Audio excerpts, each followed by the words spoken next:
श्रीमद् भगवद गीता अध्याय संख्या 2 और श्लोक संख्या 41।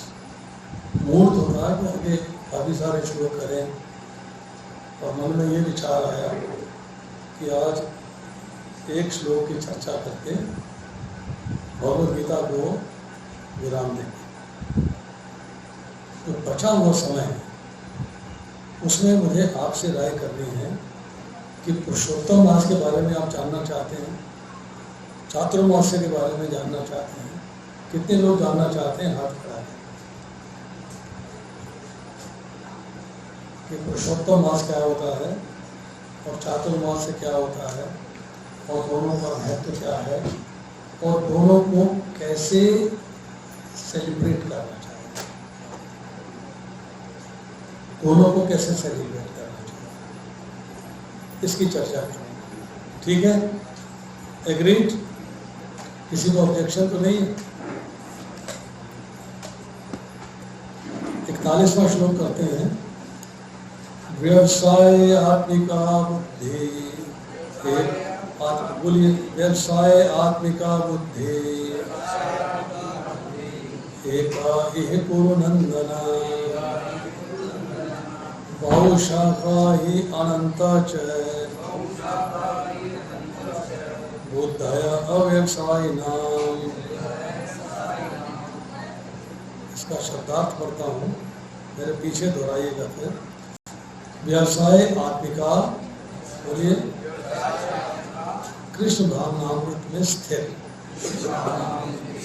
बुद्धि, बुद्धि एका, एकमात्र, इह, इस संसार में, कुरु नंदन, हे कुरुओं के प्रिय पुत्र, बहुशाखा, अनेक शाखाओं में विभक्त ही, निसंदेह, अनंता, असीम, च, भी, बुद्धया, बुद्धि, अव्यवसायिनाम, जो कृष्ण भावनामृत में नहीं है उनकी, जो कृष्ण भावनामृत में नहीं है उनकी। ठीक है?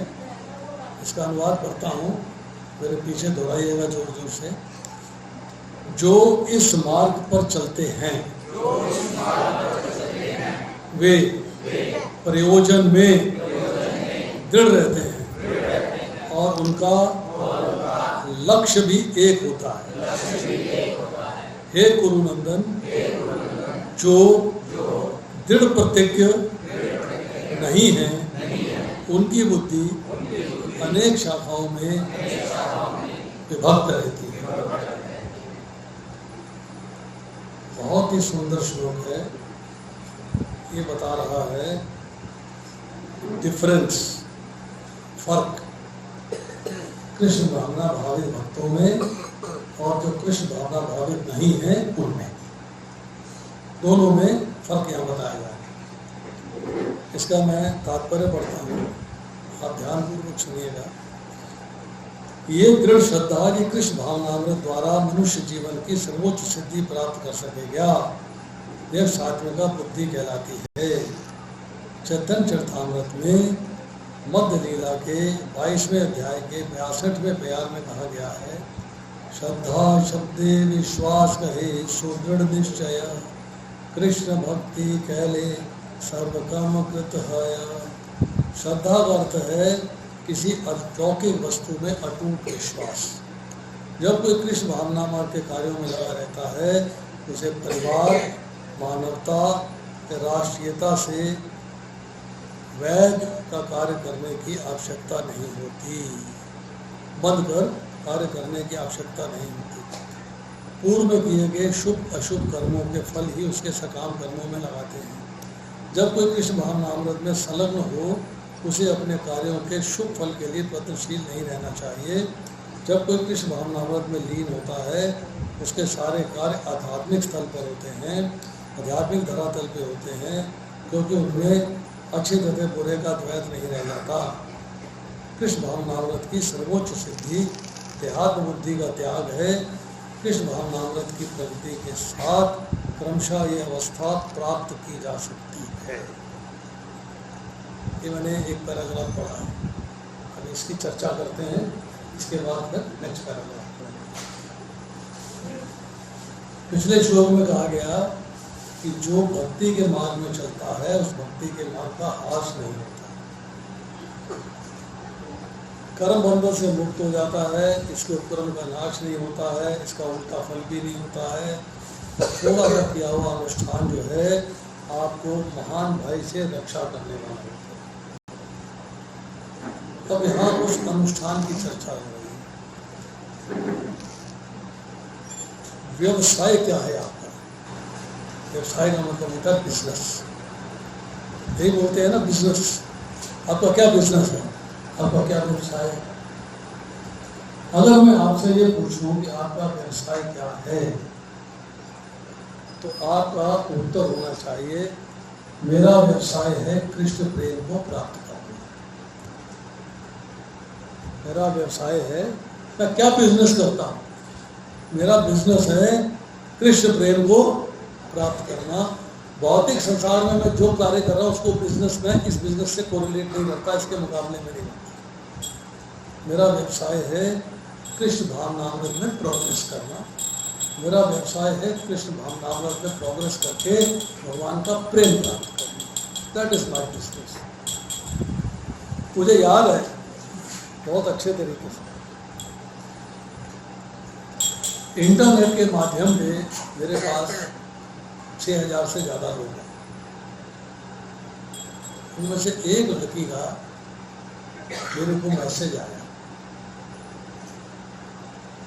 कि मेरा धर्म क्या है।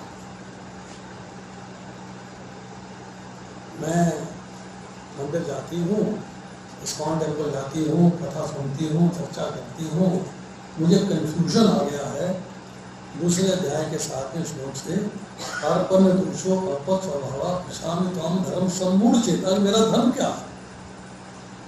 मेरा धर्म क्या है मुझे समझ में नहीं आया। हमने उसे गाइड किया, तुम्हारा धर्म एक ही है। हिंदू मुस्लिम सिख ईसाई को धर्म नहीं मानते, प्रभुपाद लिखते हैं ये मजहब है, ये भगवान को प्राप्ति करने का साधन है, उनके रास्ते हैं। धर्म तो साक्षात भगवत प्रणीतम, तुम्हारा धर्म है साक्षात भगवान का प्रेम प्राप्त करना, यही धर्म है तुम्हारा। तुम्हारा धर्म है भगवान का साक्षात प्रेम प्राप्त करना। और प्रेम प्राप्त करने के लिए धर्म क्या है? भगवान का प्रेम प्राप्त करने धर्म क्या है? भगवान की सेवा। अब तो लड़की को समझ में आ गई बात, उसने मुझे शुक्रिया क्या, थैंक्स कहा, बात आई गई होगी, खत्म हो गई। 2 महीने के बाद उसका मुझे मैसेज आता है, कहते प्रभु जी मैं ऑस्ट्रेलिया गई थी, ऑस्ट्रेलिया में जो इमिग्रेशन ऑफिसर था एयरपोर्ट पे, उसने मुझसे पूछा व्हाट इज योर रिलीजन। उसने मुझसे पूछा, क्योंकि मैं सरदारनी हूँ, मैं हिंदू नहीं हूँ, मजहब के रास्ते से मैं सरदारनी हूँ, तो उसने मुझसे पूछा कि व्हाट इज योर रिलीजन। तो मैंने उससे उत्तर दिया my religion is love of God. वो ऑस्ट्रेलियन मुझे देखने लगा कि ये कौन सा रिलीजन है ये। तो कहती मुझे समझ में आ गया है कि मेरा रिलीजन जो है लव ऑफ गॉड। इसी तरह हमें समझ में आ जाना चाहिए कि मेरा बिजनेस क्या है। मेरा बिजनेस है, मेरा व्यवसाय है कृष्ण प्रेम प्राप्त करना। That is my business. मतलब मैं उस रास्ते पे, अभी आप बिजनेस करते किस रास्ते पे चलते हो? धन कमाने के रास्ते से। इसलिए बिजनेस करते हो ना। बिजनेस किस लिए करते हो? कि धन कमाया जाए। जब आप कृष्ण भावनामृत के रास्ते पे चलते हो, धन क्या है? कृष्ण प्रेम। आप कृष्ण प्रेम प्राप्त करने के रास्ते पे चल रहे हो, कृष्ण प्रेम प्राप्त करना ही आपका बिजनेस है। तो जब आप उस रास्ते में चलते हो, बुद्धि which is art of discrimination, बुद्धि होती है विवेकमयी। विवेकमयी मीन्स के समझ लेती है कि क्या ठीक है और क्या गलत है, क्या सत्य है क्या असत्य है, क्या करनी है क्या करनी है, क्या कर्तव्य है क्या कर्तव्य है, क्या सार है क्या निसार है।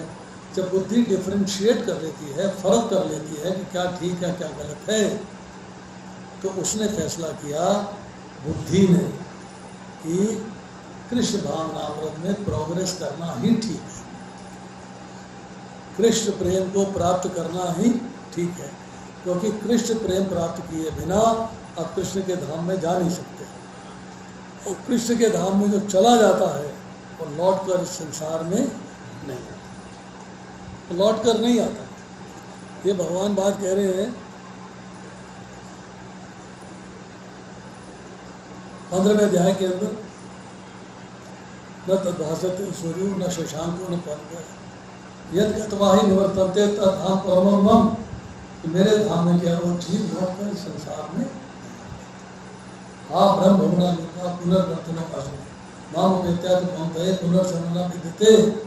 ब्रह्मा जी के लोक से लेके निकटतम पताल लोक तक सारे के सारे लोग दुखों के घर है, दुख है जन्म मृत्यु का चक्र, किंतु है कुंती पुत्र जो मेरे धाम को प्राप्त कर लेता है उसका पुनर्जन्म नहीं होता, तो लौट कर इस संसार में नहीं आता। अब हमने जो है भगवान के धाम को प्राप्त करना है, दैट इज माई बिजनेस, मेरे को कमाई। अब मैंने पुण्य कर्म किए, मेरे से गलती से पाप कर्म भी हो गया, मैंने बहुत कोशिश करी पाप करना करो, पुण्य के कार्य करो, तो शास्त्र कहता है कि कार्य पुण्य का हो या कार्य पाप का हो, ये आपको प्रभुपाद के परपक्ष में मिलेगा, 4वें अध्याय में पढ़ेंगे तो मिलेगा। पुण्य फल प्राप्त होगा तो भी भोगने को शरीर चाहिए, पाप फल प्राप्त होगा तो भी भोगने को शरीर चाहिए, और लक्ष्य क्या है? शरीर की प्राप्ति ना, यही लक्ष्य है ना, कि शरीर नहीं मिलना चाहिए।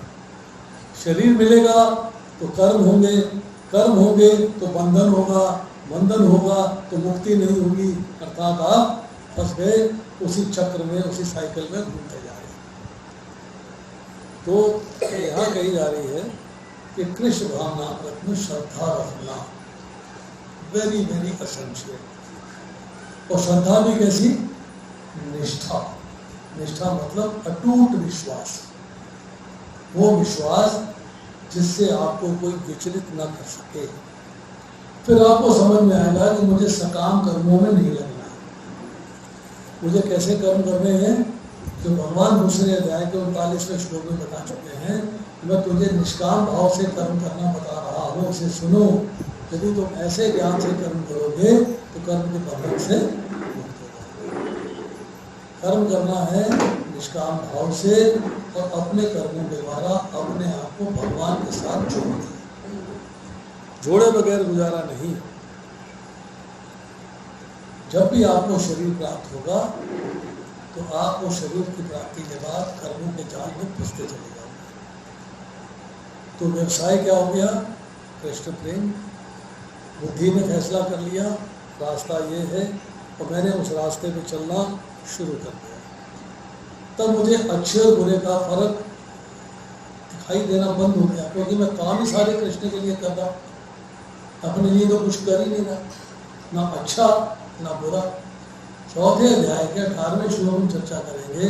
जो कर्म में अकर्म को देखता है, अकर्म में कर्म को देखता है, वही बुद्धिमान है। उसके सारे कर्म जो हैं कृष्ण के प्रति है, अपने प्रति कोई कार्य नहीं है, सब कार्य उनके प्रति है।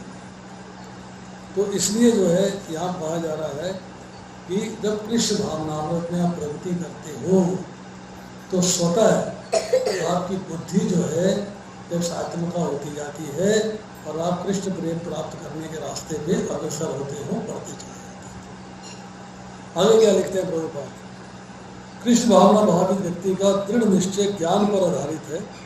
वासुदेवम सर्वमिति सहमात्मा सुदुर्लभा।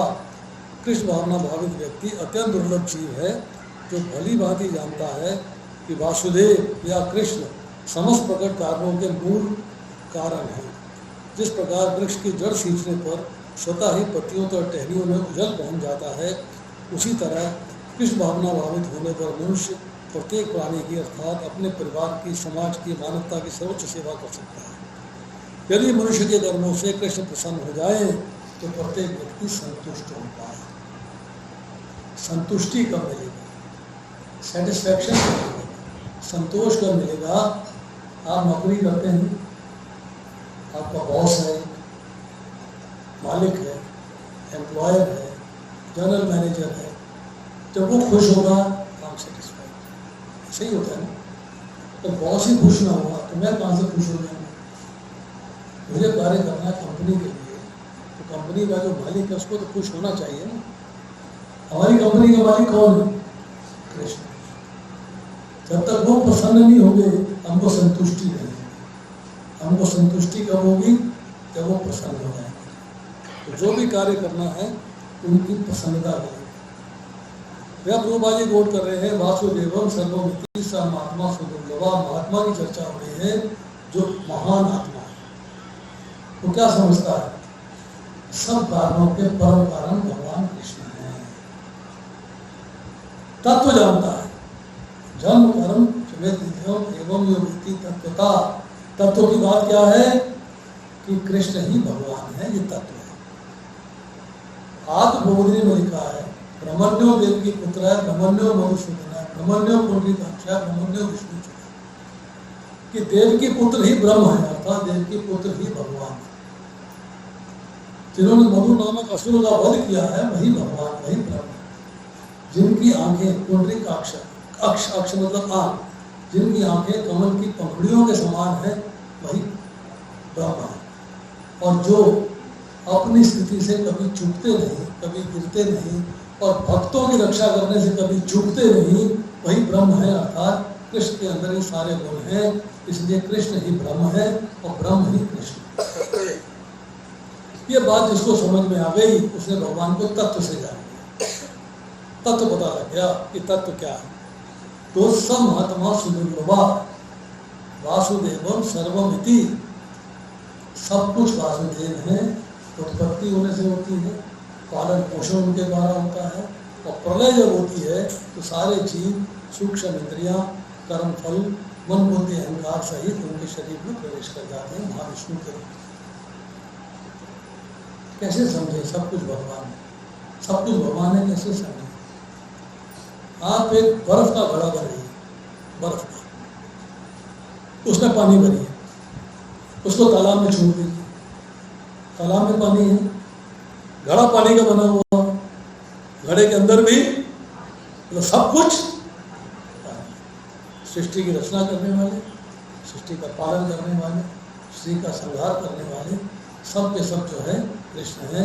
ये बात जिसने तत्व से जान ली वो महान आत्मा है, वो साधारण व्यक्ति नहीं।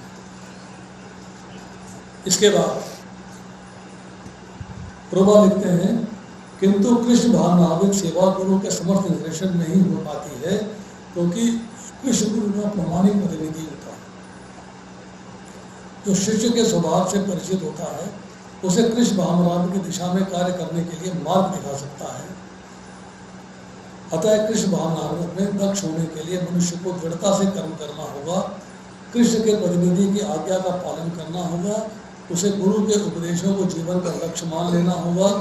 श्री विश्वनाथ चक्रवर्ती ठाकुर ने गुरु की प्रसिद्ध प्रार्थना में कहा गया है, यस्य प्रसादात भगवत प्रसादो यस्य प्रसादान गति गोपी व्यास्तु बंतस्य यशस्ति संग्रम वंदे गुरु श्री चरणारविंदम। अर्थात गुरु की तुष्टि से भगवान भी प्रसन्न होते हैं। गुरु को प्रसन्न किए बिना कृष्ण भावनामृत के स्तर तक पहुँचने की कोई संभावना नहीं। अतः मुझे उनका चिंतन करना चाहिए, दिन में 3 बार उनकी कृपा की याचना करनी चाहिए और अपने गुरु को साधन नमस्कार करना चाहिए। बड़े सिंपल सेंटेंस है, कोई समझने वाली बात नहीं है इसके अंदर। ओनली थिंग इज कि आपको गुरु की स्थिति को, अपनी स्थिति को समझना है कि गुरु क्यों आवश्यक है। बहुत सारे उत्तर हैं, बहुत सारे जवाब हैं, बहुत सारी चीज़ें हैं। आप एक उदाहरण के माध्यम से समझ लीजिए। एक एग्जाम्पल दे देते हैं। आपने इंग्लैंड, ऑस्ट्रेलिया, अमेरिका, कनाडा किसी कंट्री में जाना है तो पासपोर्ट भी चाहिए और वीज़ा भी चाहिए, दोनों चीज़ें चाहिए। एक पासपोर्ट चाहिए, एक वीज़ा चाहिए। पासपोर्ट गवर्नमेंट ऑफ इंडिया ने दे दिया, वीज़ा आपने अप्लाई किया, फेल हो गया, फिर वीज़ा अप्लाई किया, फिर फेल हो गया, 2 एप्लीकेशन लग गई, फेल हो गया। अब आप क्या करोगे?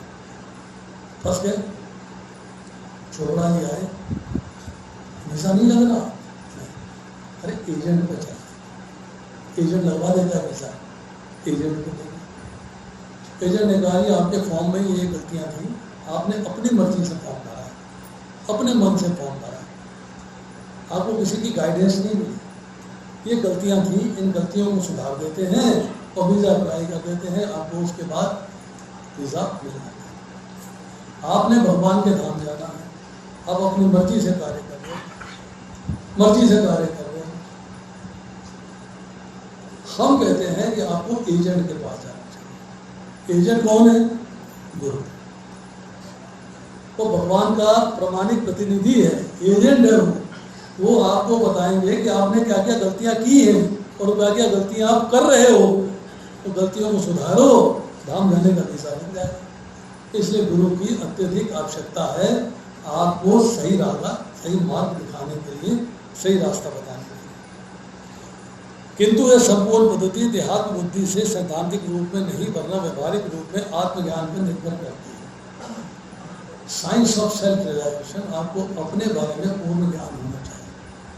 मैं कौन हूँ, मैं कहाँ से आया, मृत्यु के बाद मुझे कहाँ जाना है, भगवान कौन है, उनका नाम क्या है, मेरा भगवान से संबंध क्या है, उस संबंध को मुझे कैसे निभाना है, मैं इस संसार में क्यों बंधा हुआ, भगवान के धाम क्यों नहीं जा पा रहा।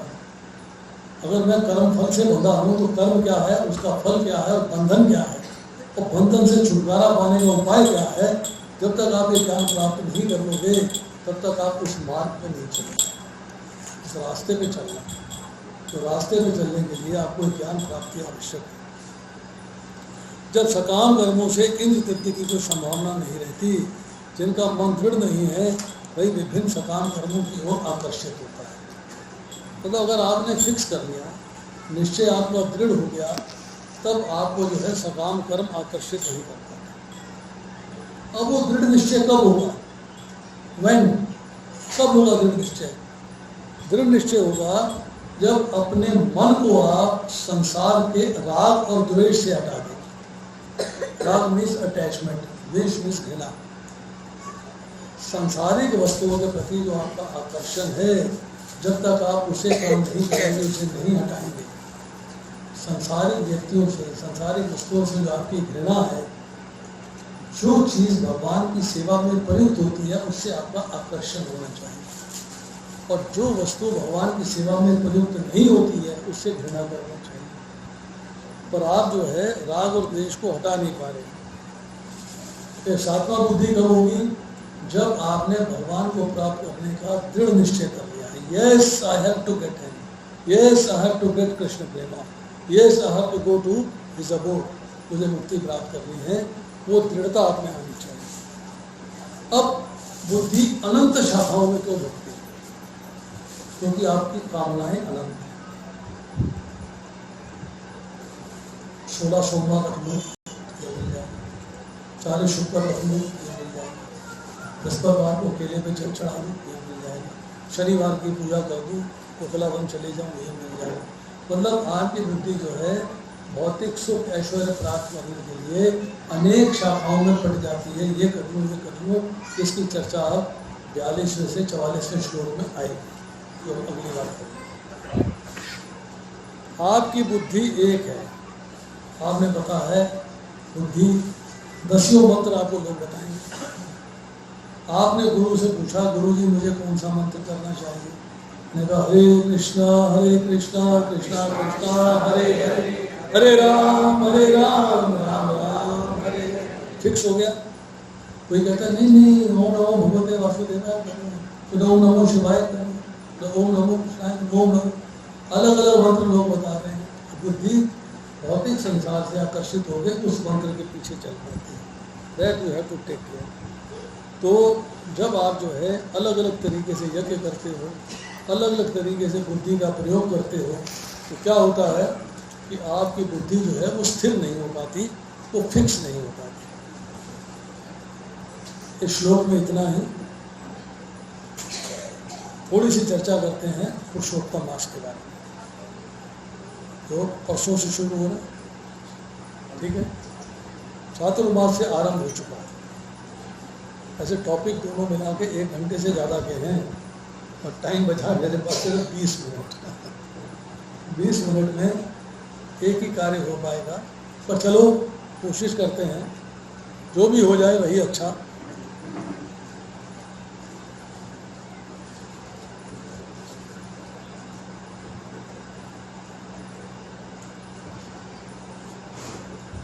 आपने जो बताया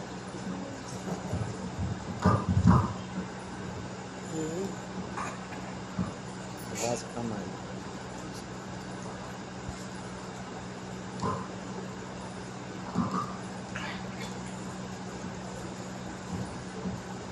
किसी को या तो इसे ठीक करवा के देना चाहिए या नया ला के देना चाहिए। पूरे रास्ते हैं। somebody has to come forward। देखिए, पुरुषोत्तम मास का अर्थ है एक ऐसा मास जिसको भगवान ने अपना नाम दिया। भगवान ने अपना नाम क्यों दिया और एक मास क्यों आया? आपने कभी इंग्लिश हिसाब से जो सोलर ईयर है उसमें लीप ईयर का नाम सुना है? लीप ईयर क्या होता है? 4 साल के बाद फरवरी में 1 दिन ज्यादा आता है। क्यों ज्यादा आता है? क्योंकि थोड़ा सा टाइम बचता है हर साल, तो 3 साल के बाद चौथे साल में उस टाइम को मिला के 1 दिन बन जाता है, 1 दिन फालतू आ जाता है। जो चंद्र गणना है वो सूर्य गणना है। इंग्लिश का सिस्टम जो है सूर्य गणना है। जो हमारी चंद्र गणना है जिसके हिसाब से हम लोग चलते हैं, तिथियां डिसाइड होती है। एक चंद्र गणना, एक चंद्र दिन, एक चंद्रमा का दिन 19 घंटे से लेकर 26 घंटे तक का हो सकता है। फिक्स 24 घंटे नहीं, फिक्स नहीं। 19 घंटे भी हो सकता है, 20 भी हो सकता है, 21 भी हो सकता है, 23 भी हो सकता है और 26 भी हो सकता है।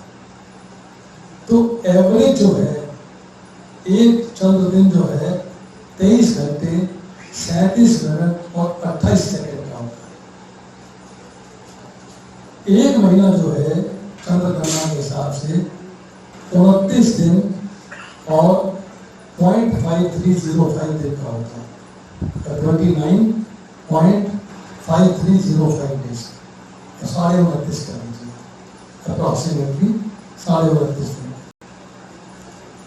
और जो एक ल्यूनर दिन है उसको 1 साल में जब कन्वर्ट करेंगे तो आप 29.5 को 12 से गुना करेंगे तो 354.366 डेज बनते हैं। 365 नहीं बने, कितने बने? 354.36। अब जो सूर्य गणना से चलते हैं उसमें जो है 1 साल होता है 365.258 दिन का। 4 साल के बाद 0.25 लेके 1 दिन बन जाता है, हम उसको जो है लीप ईयर बोलते हैं।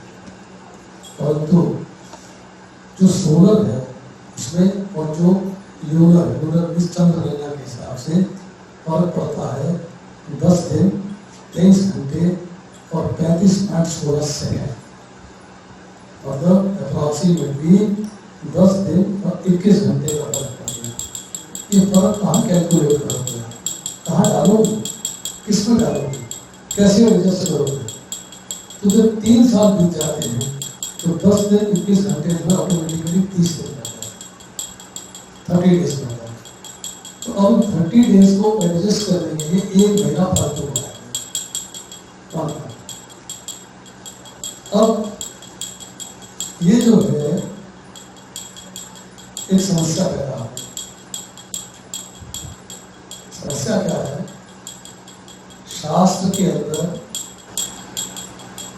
हर वर्ष संवत्सर जिसे कहते हैं, हर ऋतु, हर मास, हर दिन, हर पक्ष, हर प्रहर, हर घंटा, हर मिनट, हर सेकंड, जिसे हम पल प्रतिपल सारी बातें करते हैं, क्षण है, निमेष है, घंटा, इन सब के लिए एक देवता नियत, एक देवता नियत। परंतु ये जो एक्स्ट्रा मंथ बन गया है इसके लिए कोई देवता नहीं। एक्स्ट्रा हो गया। इसको बाकी मासों ने, बाकी महीनों ने कहा तुम अपित्र हो। इसको पुकारा गया मल मास। मल मीन्स अपित्र, तो मल मास तो अपित्र। और कोई भी देवता इसको स्वीकार करने को तैयार नहीं। नो वन, कोई देवता स्वीकार करने को तैयार नहीं।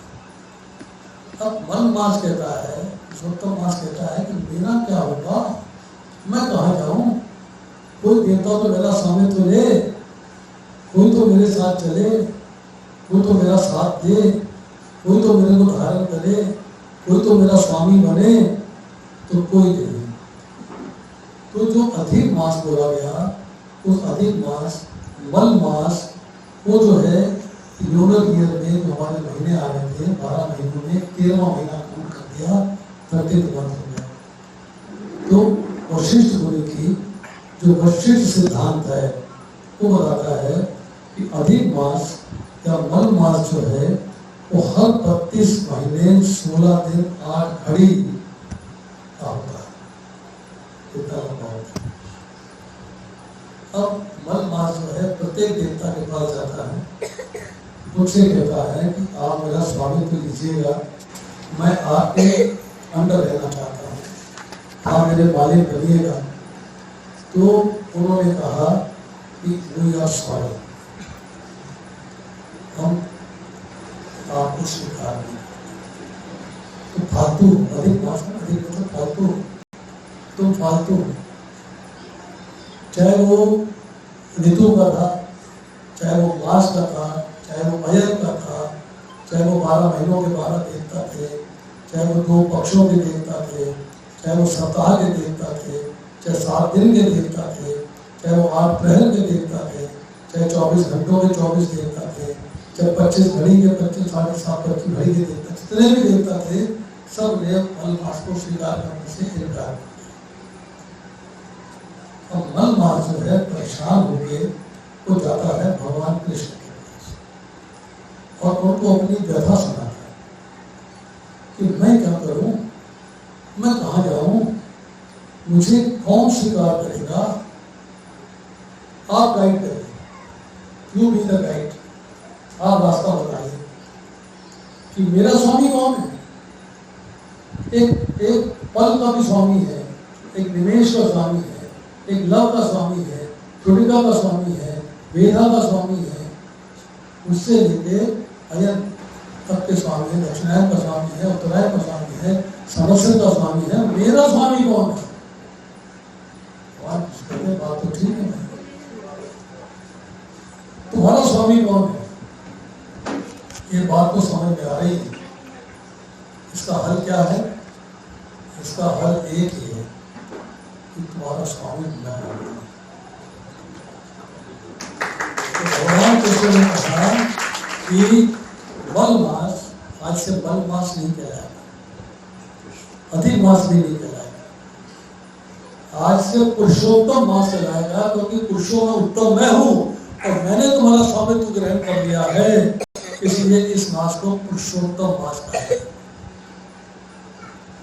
हरि भक्त विलास के 4थे वॉल्यूम के 437वां वर्ष है, श्लोक है। इसमें कहते हैं कि पुरुषोत्तम मास के अंदर व्यक्ति को भगवान कृष्ण को ज्यादा से ज्यादा स्मरण करना चाहिए। उसके बाद उसे थोड़ा महंगा काम है, थोड़ा महंगा काम, पर सम्मिलित होकर मिलजुल के कर सकते हैं। उसको 33 मिल्क केक जो घी में को किए हों, गृहस्थ वैष्णव और ब्राह्मणों को दान देना चाहिए। 33 मिल्क केक, अलग बात है, मिल्क केक छोटा भी हो सकता है, मिल्क केक बड़ा भी हो सकता है, वो आपकी चॉइस है कितना बड़ा बनाते हैं, ये आपको देना है। अब सिग्निफिकेंस मैंने आपको बता दी कि पुरुषोत्तम मास के अंदर भगवान जो है 15वें अध्याय के 18वें श्लोक में कहते हैं, यस्माक्षरम है तो अहम अक्षरादमी चोत्तमः हतो समे लोके जिदिच्छे स पुरुषोत्तम। बिकॉज मैं जो है पहली मतलब जो अक्षर और अक्षर दोनों ही का स्वामी हूँ, मैं मालिक हूँ दोनों में। Because I am the greatest, मुझसे बड़ा कोई नहीं है। सारा संसार मेरा पूजन करता है, वेद मेरा पूजन करते हैं, मुझे पुरुषोत्तम के नाम से पुकारते हैं और मैं इस बलमास का स्वामी हूँ। आज से बलमास ना कहला के, अधिमास ना कहला के पुरुषोत्तम मास कहलाएगा। अब कैसे इसका ओरिजिन हुआ मैंने आपको बता दिया। इस मास के अंदर आपको ज्यादा से ज्यादा भगवान की सेवा करनी चाहिए, as much as you can do. जितना ज्यादा सेवा करेंगे, जितना ज्यादा जप करेंगे, जितना ज्यादा स्मरण करेंगे, जितना ज्यादा कार्य करेंगे, उतना ज्यादा आपको कृष्ण प्रेम की प्राप्ति होगी। Krishna loves those who serve him. भगवान उससे प्रेम करते हैं जो उनकी सेवा करता है। तो चूंकि ये मास पुरुषों में उत्तम भगवान कृष्ण का मास है, इसलिए इसकी जो है पूर्ण रूप से सेवा करनी चाहिए। अब इसके अंदर आपको भगवान राधा कृष्ण की एक डेटी या फोटो या छवि अपने घर में स्थापित करनी चाहिए। उसको डेली डिवोशन करना चाहिए, डेली वर्शिप करना चाहिए। राधा कृष्ण को लैंप दिखाना चाहिए, जैसे कार्तिक में लैंप दिखाते हैं, ऐसे राधा कृष्ण को घी का लैंप दिखाना चाहिए। उसके बाद अगर आपके पास शालिग्राम है तो शालिग्राम की सेवा करनी चाहिए। अब कहा तो गया है 1 लाख तुलसी के बीज चाहिए, बड़ा मुश्किल है। तो कम से कम कुछ मुट्ठी भर के तुलसी के पत्र जो है भगवान को चढ़ाने चाहिए। भगवान के नाम का जप करना चाहिए, महामंत्र का जप करना चाहिए। तो आपके 16 माला से बढ़ के 25 हो सकते हैं, 32 हो सकते हैं, 64 हो सकते हैं, 128 हो सकते हैं, जितनी भी आप श्रद्धापूर्वक कर सकते हैं। भगवान को मैंने बताया है कि आपको घी का लैंप दिखाना चाहिएगा, जरूरी है। और तुलसी देवी की परिक्रमा सुबह और शाम दोनों समय करनी चाहिए। आपको 10th कैंटो भागवतम का 10वां स्कंद भागवतम के 14वां चैप्टर, उसके अंदर जो ब्रह्मा जी ने भगवान कृष्ण के प्रति प्रेयर्स करी है और ब्रज लीला में कृष्ण जो है गोपियों से मिलते हैं, उसको पढ़ना चाहिए। भगवद गीता पढ़नी चाहिए, पुरुषोत्तम चैप्टर जो 15वां चैप्टर है, रोज उसको पढ़ना चाहिए। आपको भक्तों के सानिध्य में रहना चाहिए, उनका संग करना चाहिए और जो क्वालिफाइड ब्राह्मण हैं, वैष्णव हैं, उनको दान देना चाहिए, गो सेवा करनी चाहिए और प्रसाद बांटना चाहिए। और 1 घंटा 36 मिनट सूर्योदय से पहले आपको जागना चाहिए, जिसको कि ब्रह्म मुहूर्त माना गया है। और लंबी लिस्ट है। आप कंफर्टेबल बेड में सोने के बजाय एक पतली सी टाइलें डाल के उसके ऊपर सोना चाहिए। यमुना जी का स्नान रोज करना चाहिए। अगर आपके पास यमुना जी नहीं है तो यमुना जल लाके उसकी कुछ बूंदे बाल्टी में डालिए तो यमुना बन जाएगा सारा। हरे कृष्ण महामंत्र का जप करिए, सारा यमुना जल हो जाएगा, उससे आप स्नान करिए। अपने शरीर के ऊपर सरसों का तेल या तिल का तेल नहीं लगाना चाहिए और 1 महीने के लिए पुरुष स्त्री का संबंध नहीं होना चाहिए, दोनों को सेलिब्रेसी करनी चाहिए। और पूरा महीना आपको जो है सच बोलना है, झूठ नहीं बोलना है। मोबाइल में बात कर रहे, ये नहीं कहना कि मैं तेरे घर के पास हूँ, बैठे हैं पानीपत के दूसरे एंड में और बोलने को 2 मिनट में आए, तो कैसे आएगा? झूठ बोलना है, झूठ नहीं बोलना, झूठ नहीं बोलना है। कोई भी भक्त हो, शास्त्र हो, ब्राह्मण हो, गाय हो, उसका जो है आपको निंदा नहीं करनी चाहिए, नो ब्लस्फेमी। भगवान के भजन कीर्तन होना चाहिए, युगल किशोर राधा कृष्ण का। उसके बाद आपको शाम को जब तक चंद्रोदय नहीं होता है तब तक फास्ट रखना चाहिए। टेक्निकली नहीं रख पाते बात अलग है, फास्ट रखना चाहिए और फिर उसको खोलना चाहिए सिर्फ वेजिटेबल से, इसमें बीन्स नहीं हो, ग्रेन्स नहीं हो, ताकि एकादशी की तरह प्रसाद होना चाहिए। 1 डे इफ यू कैन। और महाप्रसादम फुल टू नेक, यहाँ तक दिन में 1 बार ग्रहण करना चाहिए। सरसों के तेल में खाना नहीं बनाना है, तिल के तेल में खाना नहीं बनाना है, इन तीनों को अपने शरीर पे नहीं रख करना है।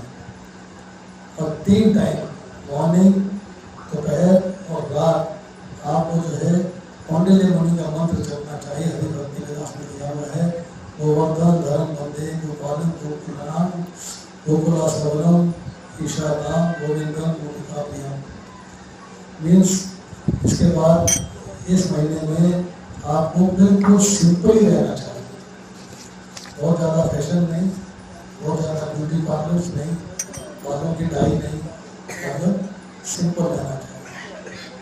अब जब पुरुषोत्तम मास 1 महीने का हो जाएगा, उसके लिए आपको जो व्रत को तोड़ना है तो आपको राधा गोविंद की चैंटिंग करनी है, नाम जपना है उनका, भगवान को प्रणाम करना है और राधिका जी को प्लीज करने के लिए उनको ऑफरिंग्स करनी है, मन से तन से डाउनलोड करना है।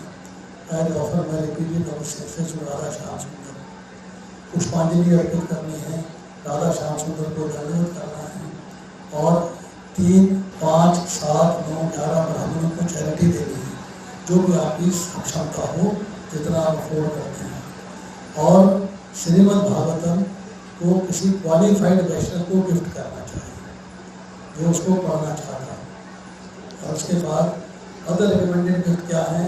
नए कपड़े, रुपए, सोना, पाउंड, डॉलर, जो भी आपकी इच्छा हो तो आपको मंदिर में भी देने चाहिए और ब्राह्मण को भी देने चाहिए और ब्राह्मणों को, वैष्णवों को प्रसाद वितरित करना चाहिए। 1 महीने के एंड होने पर आपको क्या करना चाहिए?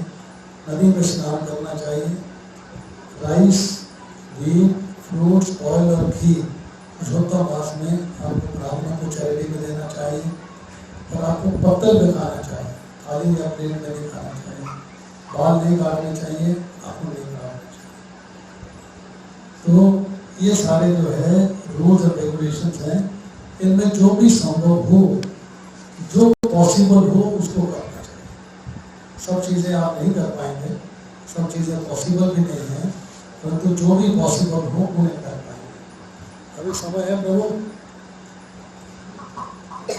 हरि बोल, समय है 10 मिनट का, करते हैं। चातुर्मास से व्रत भी बड़ा लंबा टॉपिक है, उसको सिर्फ हम 10 ही मिनट में कवर कर देंगे। मोटे तौर पे बता देते हैं क्या क्या होता है, क्या नहीं होता है। आषाढ़ महीने में, जून जुलाई के महीने में टेक्निकली एकादशी को स्टार्ट होता है, जैसे शेयर एकादशी और उत्तरपाल एकादशी जब होती है, उत्थान एकादशी होती है, तभी समाप्त होता है कार्तिक के महीने में। तो वैष्णव लोग से पूर्णिमा से आरम्भ करते हैं और पूर्णिमा को समाप्त, पूर्णिमा से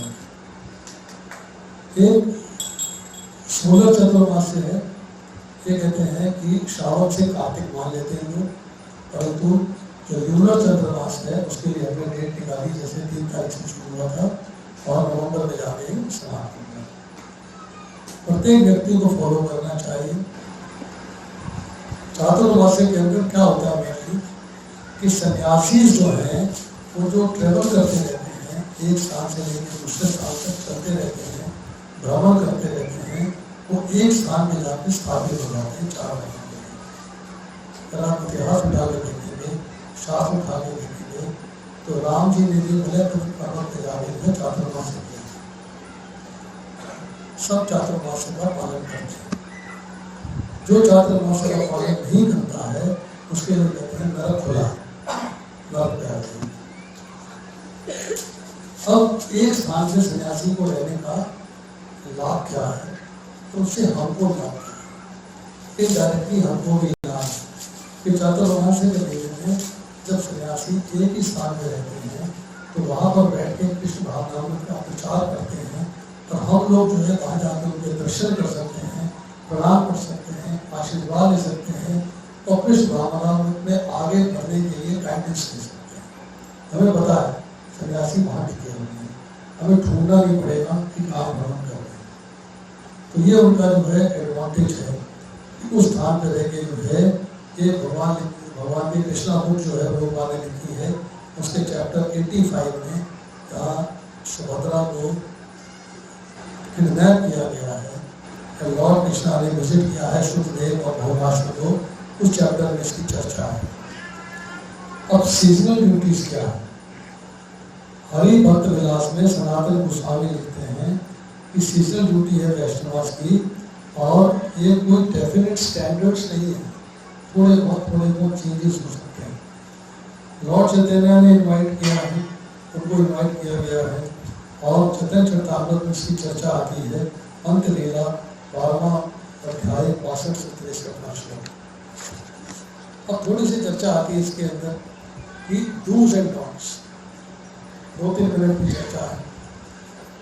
भगवान विष्णु के टेम्पल को स्कंद पुराण में लिखा गया है, इस दौरान में एटलीस्ट 4 बार रोज परिक्रमा करनी चाहिए, 4 टाइम्स। ये कहते हैं कि अब 4 बार परिक्रमा करने से आपने जितने भी तीर्थ स्थान हैं जहाँ गंगा नदी बह रही है उन सब की परिक्रमा कर ली, ऑटोमेटिकली हो गई। उसके बाद श्री प्रभुपाद लिखते हैं कि जो सिंपल स्टोरिटीज हैं चतुर्मास्य के अंदर, जो मिनिमम स्टैंडर्ड्स प्रभुपाद ने दिए हैं, जो भक्ति सिद्धांत सरस्वती ठाकुर ने भी दिए हैं, उनका पालन करना चाहिए। ऑस्टेरिटीज क्या है? ऑस्टेरिटीज है प्रसादन के बारे में। सब लोग जानते हैं कब कौन सा चीज नहीं लेनी है, और जो प्रभुपाद के शब्द हैं वो दोहरा, मेरा अपना कुछ नहीं। नियम फॉर श्रावण मंथ, श्रावण के महीने के लिए नियम क्या है? तो चलना, पालक नहीं खानी चाहिए। हम लोग हरे पत्ते की सब्जी कहते हैं, प्रभुपाद केवल पालक का परहेज बताते हैं। Dietary restrictions on spinach is observed among Vaishnavas of Bengal, but should be taken to meal all green leafy vegetables. हरे पत्ते वाली सारी सब्जियों में साइंस ये कहती है कि इस दौरान में हरे पत्तों के ऊपर कीड़े लग जाते हैं, इनको अलग करना मुश्किल हो जाता है, इसलिए उनका जहर भी होता है उसके अंदर, आपको नहीं खाना चाहिए। इसमें आपको लेट्यूस नहीं खाना है, बट नॉट ऑफ कैबेज, बंद गोभी खा सकते हैं, हरा पत्ता नहीं। This does not include green leaves, मतलब इन हरे पत्तों को खाया जा सकता है। कौन से? धनिया, करी, नीम, इनके पत्तों को यूज किया जा सकता है सीजनिंग करने के लिए। हम लोग सब कुछ बंद कर देते हैं, हमारी चॉइस है, तो प्रभुपाद ने रिकमेंड किया है इन 3 चीज़ों को छोड़ा जा सकता है। इसमें नीम के पत्ते हैं, करी के पत्ते हैं और धनिया के पत्ते हैं, इनको खाया जा सकता है। भाद्रपद महीने के लिए नियम क्या है कि व्यक्ति को दही का प्रयोग नहीं करना है, नो योगर्ट। अब रिस्ट्रिक्शन जो है योगर्ट की मीन्स कि जितने भी सॉवर मिल्क प्रोडक्ट्स हैं जो दूध के खटास में आते हैं, उनको जो है उनके कॉम्बिनेशन जैसे कि लस्सी है, रायता है, इनको अवॉइड करना चाहिए। Yogurt fast is fasting from eating yogurt by itself. Yogurt used to binding agent for cake is not included. Cake में जो दही लगता है वो मना नहीं है, वो डाला जा सकता है, परंतु दही के जो बाकी चीज़ें बनती हैं उनको आपको अवॉइड करना है। कढ़ी भी बनता है, वो भी दही से बनती है, ये खास तौर पे ध्यान रखना। उसके बाद आता है अश्विन का महीना, उसमें आपको दूध का प्रयोग नहीं करना है, आपको दूध नहीं पीना है, दूध से बनी मिठाई नहीं खानी है, मिल्क के पाई प्रोडक्ट्स भी यूज नहीं करने हैं। रिस्ट्रिक्शन बहुत बढ़िया सेंटेंस लिखा प्रभुपाद ने, restriction on milk includes all milky foodstuffs such as kheer, खीर भी मना, खीर भी नहीं खाना। अब कार्तिक के महीने में नियम क्या है कि one should not partake like ordinary grains, जिसमें 2 दाने बन जाते हैं, 2 अंश होते हैं। कोई भी ग्रेन है जिसके 2 अंश बन जाते हैं वो आपको नहीं लेना है, जैसे कि गेहूं की दाल है, मसूर की दाल है, चने हैं, राजमा है, लोबिया है, ये आपको यूज नहीं करने, ग्रेन्स को यूज नहीं करना। Then the dietary restriction in Kartika means not to eat urad dal. तो प्रभुपाद ने कहा कि सब चीज़ें छोड़ दो, कोई बात नहीं, खाते हो खा लो, तो उड़द की दाल नहीं खानी। One should not eat fruits or vegetables containing a lot of seeds. जिन फ्रूट्स में, सब्जियों में बहुत ज़्यादा बीज होता है उसको नहीं। अब जनरल रूल्स क्या है कार्तिक महीने में कि one should not eat non vegetarian food. बड़े लोग फिश वगैरह खाते हैं, आपको फिश नहीं खाना है, मीट नहीं खाना है, मसूर की दाल नहीं खानी है, उड़द की दाल नहीं खानी है, नॉन वेजिटेरियन में तामसिक कहलाते हैं। Two dals contain a lot of protein and food rich in protein is considered non-vegetarian। ये प्रयोग बात है, दोनों दालों का प्रयोग। उसके बाद है stricture against eating non-vegetarian food during Kartik obviously applies to those who are not vegetarians। In Bengal, there are many people who identify themselves Vaishnavas yet eat fish। जल तोड़ी बोलते हैं, जल की तोड़ी है, कहते वैष्णव है अपने आप खाते फिश हैं, लोग बाद ने उसको भी रिकमेंड नहीं किया है। अब डाइटरी डिसिप्लिन में रिस्ट्रिक्शंस क्या है कि इन 4 महीनों के अंदर जो फेस्टिवल्स आते हैं उनमें क्या किया, बलराम जयंती आ गई, जन्माष्टमी आ गई, ये जो फेस्टिवल्स आते हैं इनमें क्या किया, ठीक है, राधा अष्टमी आ गई, तो इसमें जो है preparations are offered to the lord, भगवान को चूंकि ऑफरिंग की जाती है तो चातुर्मास का जो रिस्ट्रिक्शंस है वो टूट जाता है, उसको आपको जो है फॉलो नहीं करना है, उसको आप छोड़ सकते हैं। उसके बाद कहते हैं मिनिमम स्टैंडर्ड क्या है, फिर दो बात ने इंसिस्ट नहीं किया है, even this minimum standard and according to Hari Sauri Prabhu did not personally follow it at least during 2 years that Hari Sauri Prabhu was standing, वो बात फॉलो नहीं करते थे। Restrictions means restriction, avoidance means avoidance. तो जो लोग चतुर्मासी को ऑब्जर्व नहीं करते हैं वो डिविजनल सर्विस में नहीं जाते, डिविजनल सर्विस। अब आती है चर्चा कि 2-3 बातें छोटी छोटी और बताई हैं कि जब आप मिल्क फास्ट करते हैं तो आपको जो है ऑब्जर्व करना है कि प्रीचिंग वर्क करना है, परंतु उसके अंदर मिल्क से बनी हुई चीज़ों का इस्तेमाल नहीं करना। चतुर्मास में आपको वो लेनी है, प्रण करना है, रिस्पॉन्सिबिलिटीज के लिए प्रण करना जरूरी है, क्योंकि वो अपने भक्तों को प्रीचिंग एक्टिविटीज में बिजी रखना चाहते हैं। उसके बाद देखते हैं कि आप अपना जो है रूटीन जो साधना है वो करने के बाद चातुर्मास से व्रत का पालन करिए, क्या खाना है क्या नहीं खाना है उसके ऊपर डिसीजन करिए। उसके बाद कहते हैं कि हैदराबाद के इस्कॉन टेम्पल में सन 76 में लोग वाले बताया था एक भक्त को कि तुमने बाल क्यों बढ़ा रखे हैं, तुमने दाढ़ी मूछ क्यों बढ़ा रखी है, बाल बढ़ाने हैं दाढ़ी मूछ बढ़ानी है, बिकॉज कि आप गंदे लगते हो अनक्लीन लगते हो, और आपको जो है कोशिश करनी है, जो कहते हैं नाखून नहीं काटने चाहिए, आप अपने नाखून भी काट के अपने आप को स्वच्छ रखना, उसमें रिस्ट्रिक्शंस नहीं। उसके बाद आषाढ़ की एकादशी आती हम लोग करते हैं पूर्णिमा से धर्म श्रद्धा पालन करिए। उसके बाद श्रावण के अंदर आता है नाग पंचमी। नाग पंचमी जो है आप एक फेस्टिवल कुछ लोग सेलिब्रेट करते हैं। नाग पंचमी का अर्थ है अनंत शीशा, बलराम जी उनकी आप पूजा करती हो, जिसकी जो है 5 करोड़ भगवान विष्णु ने यूनिवर्स को क्रिएट किया है। तो चातुर्मास से व्रत के अंदर जो है बहुत सारी लंबी लिस्ट है, जो लोग चाहते हैं मैं उनको मेल कर दूँगा या आपको व्हाट्सएप कर दूँगा, आपस में देख सकते हैं। बहुत सारे पॉइंट्स हैं इसके अंदर, ये 42 पॉइंट कि क्या करने से क्या मिलता है। एक आधा एग्जाम्पल देता हूँ। No salt once voice becomes sweet, मीठा हो गया। No oil, life is prolong and gets positive, संतान पैदा होती है। No oil massage, once body becomes beautiful। मतलब ये सारे बताए हैं कि जो रिस्ट्रिक्शंस हैं फॉलो करने से क्या क्या होता है। No intoxicating liquids, one becomes powerful और फ्री फ्रॉम डिसीज। चाय कॉफ़ी बंद करने से ये फायदे होते हैं। तो इसका मैं जो भी चाहते हैं मैं व्हाट्सएप कर दूँगा आपको, सारा मैसेज आ जाएगा, पढ़ लीजिएगा। तो आज इतना ही, समय हो गया है, कीर्तन करेंगे शेष फिर। लक्ष्य में मैंने आपको छोटे तौर पे बता दिया चातुर्मास्य के बारे में, पुरुषोत्तम मास के बारे में।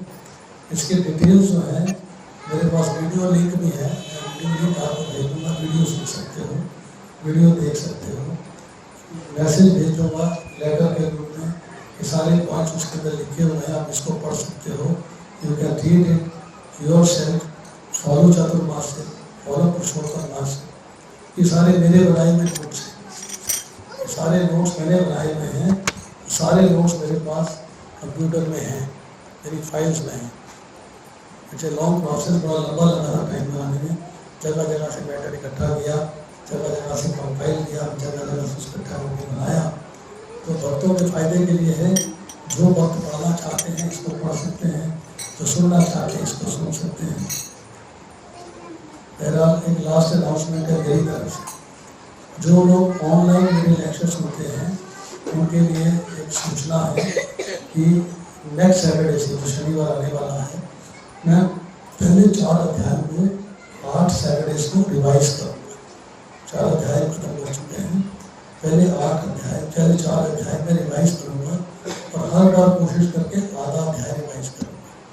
तो जो लोग ऑनलाइन आना चाहते हैं, माता जी बैठी हैं, मेरा माता जी बैठी है, सपना माता जी बैठी हैं, इनसे बातें कर सकते हो, लिंक ले सकते हो, मैसेज ले सकते हो। मैसेज रोगी के पास भी आता है कि आप ये फॉरवर्ड कर सकते हैं। सो दैट एनीबडी इसका भगवत गीता में इंटरेस्ट है। मैं आज सुबह लेक्चर दे रहा था, 2 बात के कोर्स थे। भगवत गीता भक्ति की ABCD है। भागवतम कृष्ण प्रेम दिलवाती है और कृष्ण प्रेम को प्राप्त करने के लिए भागवत को पढ़ना चाहिए, सुनना चाहिए, समझना चाहिए। और भागवत को समझने के लिए जो किताब है वो भगवत गीता है। भगवत गीता सबको पढ़नी चाहिए, सबको सुननी चाहिए, सबको समझनी चाहिए, तब आपको भागवत समझ में आएगी। हरे कृष्ण।